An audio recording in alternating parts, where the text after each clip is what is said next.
தோழர் பகத்சிங்கினுடைய தோழர்கள் வேலூர் சிறையில் இருக்கிற பொழுது அவர்களை சந்தித்து அவர்களோடு கலந்து அவர்களோடு கம்யூன் வகுப்புகளுக்கு போய் தான் இவர் கம்யூனிஸ்ட் ஆகிறார். கடைசிவரை உண்மையா இருந்திருக்காரு. அவரு மாறிட்டார்னு ஒருத்தன் என்கிட்ட சொன்னான். காந்தி தேர்ந்து போயிட்டாரு, பெரியார் தேர்ந்து போயிட்டாருன்னு. நான் சொல்லேன், அவர் மாறல, அவங்க மாறினதுனால இவன் மாறின மாதிரி உனக்கு தெரிஞ்சிருக்கு. அவங்க மாறிட்டாங்க, அப்ப இவன் இடம் எதுன்னு இவனுக்கு தெரிஞ்சுட்டு போயிட்டான். தாழ்த்தப்பட்ட குலத்தை சார்ந்த ஒரு பெண்ணைத்தானே திருமணம் செய்திருந்தார் இந்த பத்மாவதி. எந்த தேர்தலையாவது அதை சொல்லி ஓட்டு கேட்டாரா?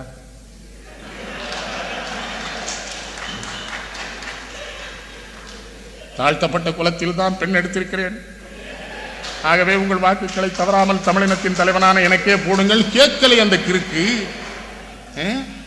எங்கேயாவது அந்த அம்மாவை நான் தாழ்த்தப்பட்ட வீட்டில் பெண் கட்டியிருக்கேன் வாய் திறந்து சொல்லி இருப்பாரா? ஜீவா ஒழுக்கமான உண்மையான தமிழனாக அவன் வாழ்ந்திருக்கிறான். தாழ்த்தப்பட்டவதானடா முதல் தமிழச்சி.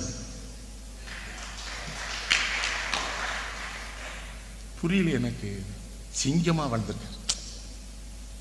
ஆனா அது வாசப் சினிமாவில் தப்பு தப்பா வசனம் எழுதுறானு நல்லா ஆயிட்டு. சினிமா கருப்பு பணத்தை வச்சு கருப்பு பணத்தை ஒழிக்க கருப்பு பணம் வச்சிருக்கிற பயலா சேர்ந்து படம் எடுக்கிறான்.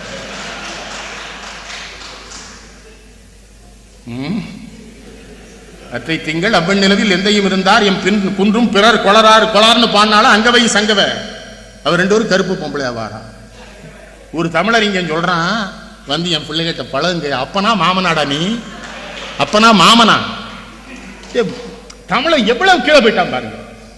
சரியா இது? அந்த கதாநாயகி தமிழ் செல்வின்னு பேரு. உடுத்தவே இல்லவா? உடுத்தவே இல்லை மகேந்திரன். ஏதாவது ஒரு காட்சியில் உடுத்திட்டு வந்துடுவான்னு பார்த்தேன், முடியாங்கிறாளே.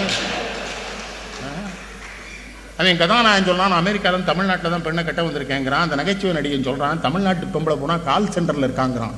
எவ்வளவு திமிரு. ஆனா அந்த சினிமாவை எல்லா தலைவரும் பார்த்துட்டானே, சிறப்புங்கிறான். பத்திரிகைக்காரன் பூரா ஜீவா நூற்றாண்டு விழா செய்தி போட மாட்டான். இந்த படம் வருதுன்னு 6 மாசம், வந்து ஓடுதுன்னு 6 மாசம். கருப்பு பணத்தை பொழிக்க வந்த படத்திற்கு ஒவ்வொரு டிக்கெட்டும் 1000 ரூபாய் கள்ள மார்க்கெட்டில் விற்கிறதுன்னு செய்தி. இது சரியா? தமிழை பழித்தவரை தாய் தழுத்தாலும் விடையன்னு சொல்லவன் எவனாவது கேட்டுக்கான? ஏண்டா கடையாளு வள்ளல்களில் தலை சிறந்தவனான பாரி மகளிர் பேரை வச்சு 2 பிள்ளை கருப்பா காமிச்சா, கருப்பு தாண்டா நம்முடைய நேரம்.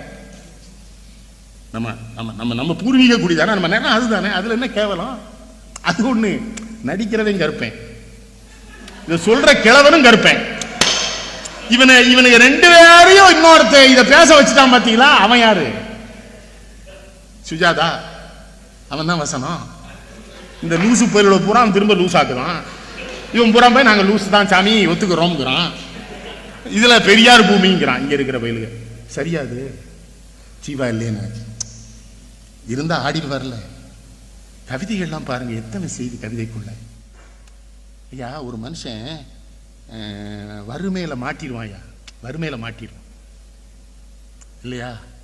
வறுமையில செம்மையா வாழ்ந்திருக்கான். ஐயா, நீங்க நான் நினைச்சேன், என்கிட்ட ஒருத்தர் சொன்னாரு, வாழ்நாள் முழுவதும் ஜீவா வறுமையில் வாடினார். நான் சொன்னேன் கிடையவே கிடையாது. எப்படி? அவன் செல்வந்தன். எப்படி செல்வந்தன்? வறுமையை பொருட்படுத்தாமல் வாழுகிற சக்தி படைத்தவனாக எந்த தமிழன் வாழ்ந்தானோ அவன்தான் செல்வந்தன் இல்லையா? இடும்பைக்க இடும்பை படுப்பர், இடும்பைக்க இடும்பை படாத வருகிறார் வள்ளுவர். துன்பம் வந்து வச்சுக்கோ வீட்டுக்குள்ள, துன்பத்துக்கு துன்பம் கொடுத்துருவான் ஒழிய துன்பத்தில் இவன் துன்பப்பட மாட்டான் வள்ளுவர் சொன்னார்ல. அந்த வள்ளுவனின் குரலுக்கு இலக்கணமாக வாழ்ந்தவர் தானே ஜீவா. ஒன்று. இன்னொன்னு, அறிஞர்னா யாரு? வள்ளுவன்ட்ட தானே கேட்கணும். அண்ணன் சொன்னார்ல, ஜெயகாந்தன் தோழர் திருக்குறள் வச்சுக்கோன்னு சொன்னார் ஜீவா. வள்ளுவன்ட்ட போய் கேட்டேன், அறிவினான் ஆகுவது உண்டோ பெரிதின் நோய் தன்னோய் போல் பொற்றாக்கடைன்னாரு. வள்ளுவர் சொன்னாரு, எது தெரியுமாடா அறிவு? அடுத்த உயிர்கள் படுகிற துன்பத்தை, இன்னொரு மனித உயிரோ எந்த உயிர் படுகிற துன்பத்தையும் துடைக்க வேண்டும் என்று எது கருதுகிறதோ, எது அதற்கு பாடுபடுகிறதோ, எது போராடுகிறதோ, எது அந்த துன்பத்தை துடைப்பதற்கான வழிவகைகளை தேடி கண்டுபிடிக்கிறதோ, அந்த குணம் கொண்டவன் மட்டும்தான் அறிஞன் என்று வள்ளுவர் சொல்லுகிறார் என்றால், எனக்கு தெரிந்து தமிழ்நாட்டில் ஒரே அறிஞனாக ஜீவாதானே வாழ்ந்திருக்கிறார். அடுத்த